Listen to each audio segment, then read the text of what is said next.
हाँ तो प्यारे बच्चों, कैसे हैं आप लोग। उम्मीद करते हैं कि बहुत अच्छे से होंगे और अपने पढ़ाई को एकदम बेहतरीन तरीका से कर रहे होंगे। आज के क्लास बाबू उतना ही इम्पोर्टेंट है जितना पीछे वाला क्लास आप लोग इम्पोर्टेंट समझकर देखे हुए हैं, है कि नहीं। काफी ज्यादा इम्पोर्टेंट है, ठीक है। आज हम लोग साइंस देखने वाले हैं। क्या देखने वाले हैं बाबू? साइंस देखने वाले हैं और आधा से ज्यादा इसी सवाल मतलब इसी क्लास से प्रश्न पूछे जाएंगे, ठीक है। कहते हैं ना दोस्त, आप लोग याद रखिएगा, जिंदगी का एक मूल मंत्र आप लोगों को बता रहे हैं, यानी कि बहुत बड़ी मूल मंत्र आप लोगों को बता रहे हैं। कोशिश, कोशिश जो शब्द है ना, कोशिश, कोशिश करने वालों के लिए कुछ भी असंभव नहीं है। अगर आप अपने पढ़ाई में कोशिश कर रहे हैं, लगातार प्रैक्टिस कर रहे हैं, हार नहीं मान रहे हैं, चाहे वो दुनिया की कोई भी चीज को आप पाने के लिए कोशिश लगातार कर रहे हैं, तो हार नहीं है। धैर्य कोई कमजोरी नहीं होती है बाबू, धैर्य कोई कमजोरी नहीं होती है, यह एक ताकत है। धैर्य एक ताकत है जो हर किसी के पास नहीं होती।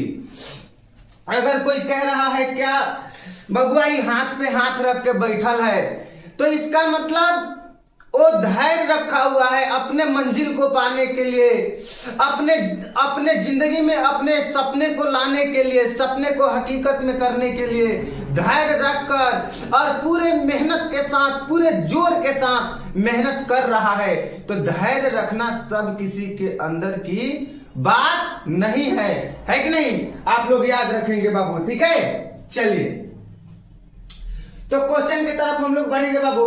सबसे पहला नंबर क्वेश्चन क्या कह रहा है? सबसे पहला नंबर क्वेश्चन कह रहा है जैव आवर्धन प्रदर्शित करने वाला रसायन है। बता दीजिए, कमेंट करके फटाफट से बताइए। तो डीडीटी हो जाएगा, आप लोग याद रखिएगा। क्या हो जाएगा? डीडीटी हो जाएगा बाबू, आप लोग याद रखेंगे, ठीक है। चलिए, रंध्र का मुख्य कार्य है, जो रंध्र होते हैं पेड़ पौधा के पत्ती पे जो छोटे छोटे छिद्र होते हैं, उन्हीं को हम लोग रंध्र बोलते हैं।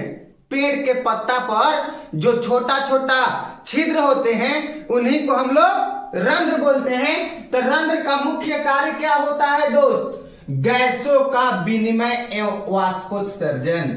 रंध्र का मुख्य कार्य होता है गैसों का विनिमय एवं वाष्पोत्सर्जन। आप लोग याद रखिएगा, ठीक है बाबू। चलिए आगे बताएंगे बाबू।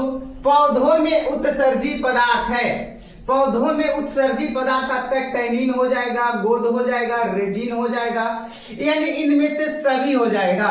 पौधों में उत्सर्जी पदार्थ कौन है? तो टैनिन भी उत्सर्जी पदार्थ है, गोंद भी उत्सर्जी पदार्थ है, रेजिन भी उत्सर्जी पदार्थ है। आप लोग याद रखेंगे बाबू। चलिए आगे बताइएगा दोस्त। डायलिसिस मशीन द्वारा रक्त का शुद्धिकरण करने की प्रक्रिया कहलाती है।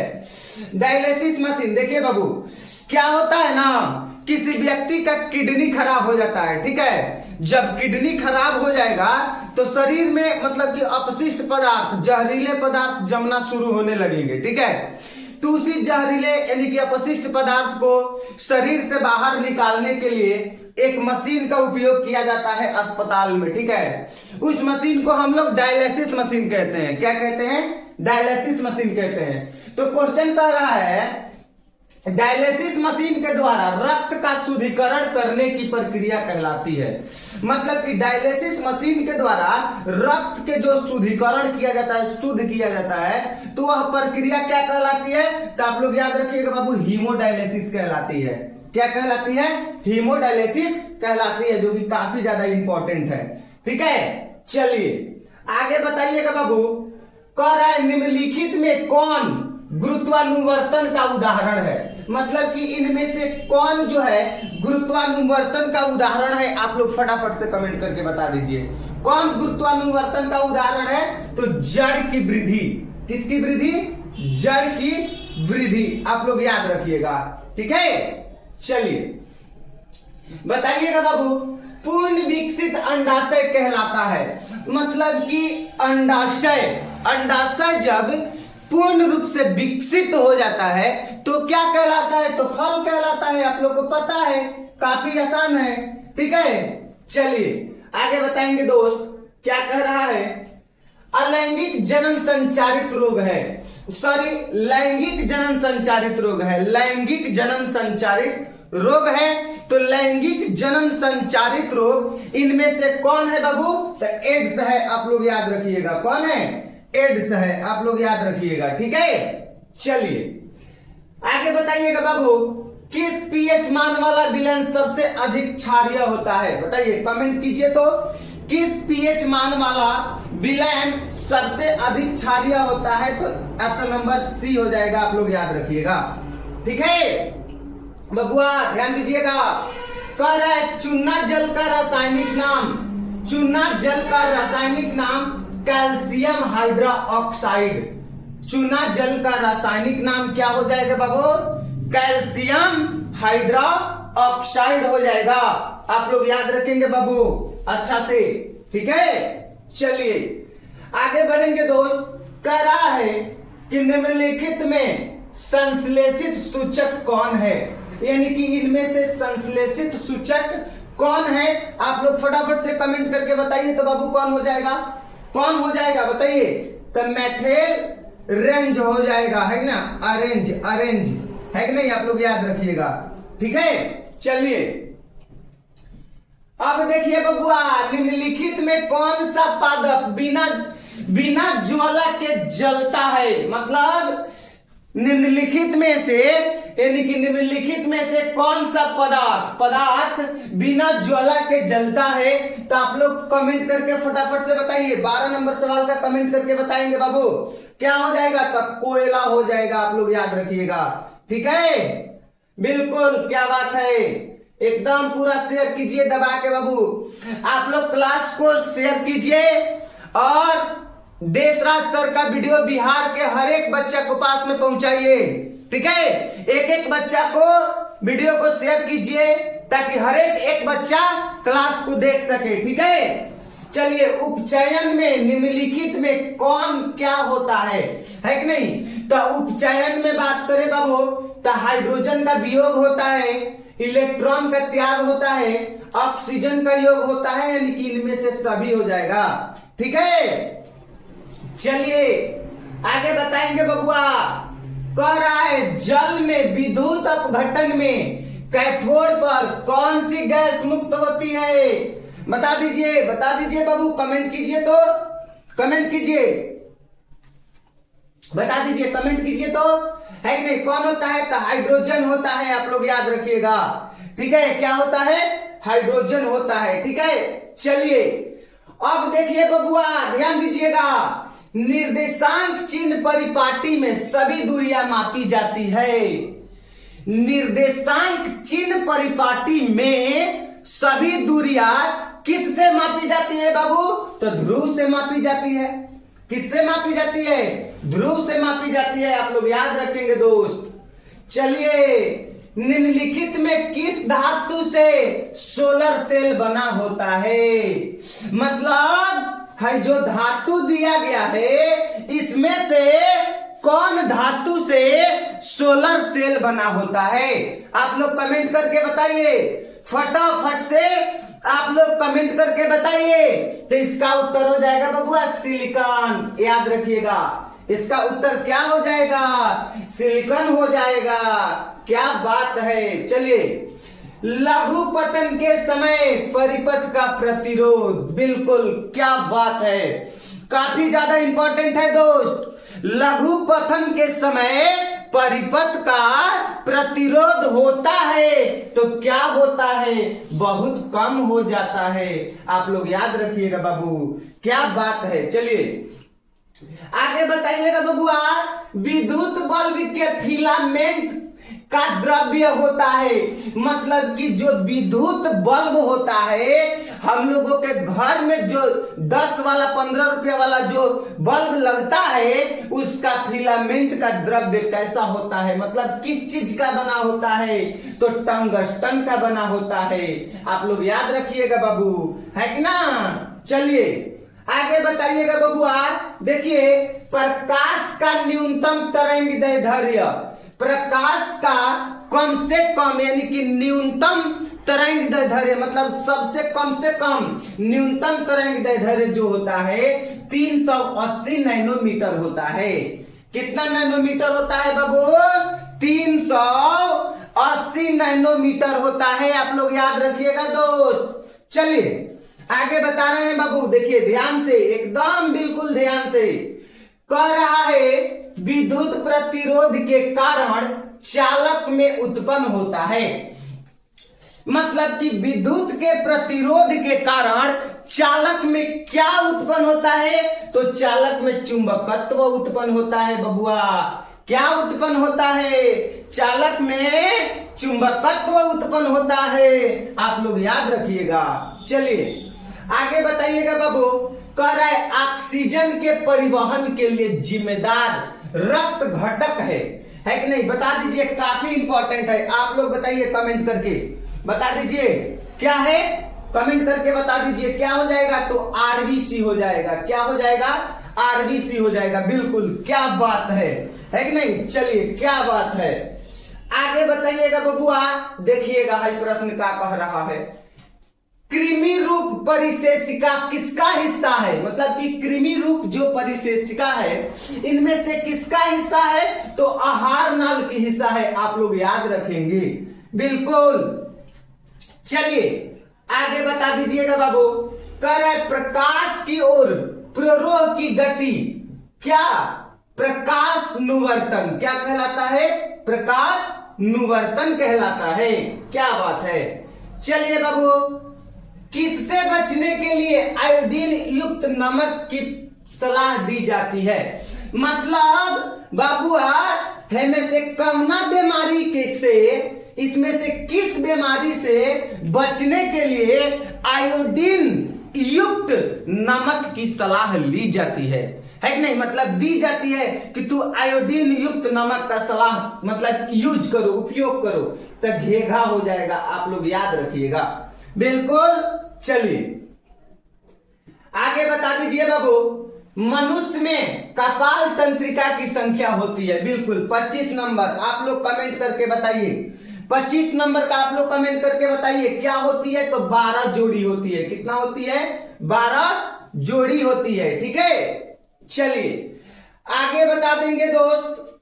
मस्तिष्क का कौन सा भाग गंध पहचानने का केंद्र है? बिल्कुल। मतलब ना, मान लीजिए कि पड़ोस वाले के घर पे बन रहा है कुछ बढ़िया, ठेकुआ बन रहा है, तो गंध आता है, गंध। तो मस्तिष्क का कौन ऐसा भाग है जो पहचान के बताता है कि हाँ यही चीज बन रहा है कि नहीं? तो अग्र मस्तिष्क हो जाएगा। क्या हो जाएगा? अग्र मस्तिष्क हो जाएगा। आप लोग याद रखिएगा। बिल्कुल ध्यान दीजिए। कह रहा है कि प्रथम मासिक चक्र का प्रकट होना कहलाता है तो मुनार्ज कहलाता है। आप लोग याद रखिएगा। मेनार्ज क्या कहलाता है? मेनार्ज ही कहलाता है। आप लोग देख लीजिएगा, मेनार्ज कहलाता है। ठीक है। चलिए उसके बाद में आगे देखिएगा बाबू। निम्नलिखित में से कौन कृत्रिम एक प्रावधान का एक विधि है? मतलब कि निम्नलिखित में से कौन कृत्रिम प्रवर्धन की एक विधि है? ठीक है। 28 नंबर का आप लोग कमेंट करके बताइए। तो बाबू फटाफट से आप लोग कमेंट करके बताइए क्या हो जाएगा? तो इनमें से कोई नहीं होगा। ठीक है। आप लोग याद रखिएगा। ठीक है। बिल्कुल। चलिए आगे बताइएगा, है कि नहीं? निम्नलिखित में से कौन सी अधातु विद्युत का सुचालक है? मतलब कि निम्नलिखित में से कौन सा अधातु विद्युत का सुचालक है? आप लोग बता दीजिए कौन सा सुचालक है? तो ग्रेफाइट है कि नहीं? ध्यान रखिएगा। आप लोग ध्यान रखेंगे बाबू। सक्रियता श्रेणी में निम्नलिखित में से कौन सबसे अधिक क्रियाशील धातु है कि नहीं? तो सोडियम सबसे अधिक क्रियाशील धातु है। आप लोग याद रखिएगा। चलिए आगे बताएंगे बाबू। शुद्ध सोना कितने कैरेट का होता है? बता दीजिए। काफी आसान प्रश्न है, आप लोग आसानी से बताएंगे। बताइए बबुआ, शुद्ध सोना कितना कैरेट का होता है? तो याद रखिएगा बाबू, शुद्ध सोना 24 कैरेट का होता है। शुद्ध सोना कितने कैरेट का होता है? तो शुद्ध सोना 24 कैरेट का होता है, आप लोग याद रखिएगा।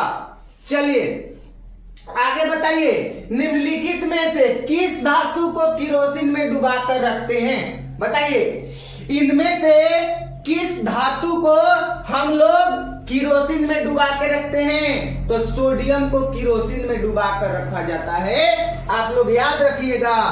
चलिए उसके बाद में बता दीजिए बाबू, शुद्ध जल का पीएच मान होता है। काफी इंपॉर्टेंट सवाल, बताइए 33 नंबर का क्या होगा? 33 नंबर का बता दीजिए, शुद्ध है कि नहीं? क्या कह रहा है 33 नंबर? कमेंट कीजिए फटाफट से, कमेंट कीजिए 33 नंबर का बताइए। 33 नंबर बिल्कुल बिल्कुल बिल्कुल बिल्कुल बिल्कुल 7 हो जाएगा। कितना हो जाएगा? 7 हो जाएगा। चलिए आगे बता दीजिए बबुआ, निम्नलिखित में से कौन सा पदार्थ का जलीय विलयन नीले लिटमस पत्र को लाल कर देता है? 34 नंबर सवाल का उत्तर कीजिए, है कि नहीं? 34 नंबर का उत्तर कीजिए, बिल्कुल 34 नंबर का उत्तर कीजिए, है कि नहीं? यानी कि निम्नलिखित में से कौन सा पदार्थ का जलीय विलयन नीले लिटमस पत्र को लाल कर देता है? तो अम्ल हो जाएगा। कौन सा हो जाएगा? अम्ल हो जाएगा, आप लोग याद रखिएगा। बिल्कुल आगे बता दीजिए 35 नंबर, निम्नलिखित में से कौन अधातु है? निम्नलिखित में से कौन अधातु है? तो इसका आंसर ऑप्शन नंबर बी हो जाएगा। ठीक है, चलिए आगे बता दीजिए, कैल्शियम की परमाणु संख्या क्या है? तो कैल्शियम की परमाणु संख्या 20 होती है, यानी कि 20 होता है, आप लोग याद रखिएगा। चलिए बताइए बबुआ एकदम बढ़िया से ध्यान पूर्वक, है कि नहीं? मंडलीफ की आवर्त सारणी में वर्गों की संख्या कितनी होती है? तो मंडलीफ की आवर्त सारणी में वर्गों की संख्या 7 होती है, आप लोग याद रखिएगा। बिल्कुल आगे बताइए बाबू, बोरान का परमाणु भार। बिल्कुल बोरान का परमाणु भार पूछ रहा है। बोरान का क्या पूछ रहा है? परमाणु भार पूछ रहा है। तो 11 होता है। क्या होता है? बोरान का परमाणु भार क्या होता है? 11 होता है। कितना होता है? 11 होता है, आप लोग याद रखिएगा। बिल्कुल आगे बताइए, कैलामाइन निम्नलिखित में से किस धातु का अयस्क है? तो ऑप्शन नंबर ए हो जाएगा। ऑप्शन नंबर क्या हो जाएगा बाबू? ए हो जाएगा। ऑप्शन नंबर क्या हो जाएगा? ए हो जाएगा, आप लोग याद रखिएगा। बिल्कुल ध्यान दीजिएगा, क्या कह रहा है?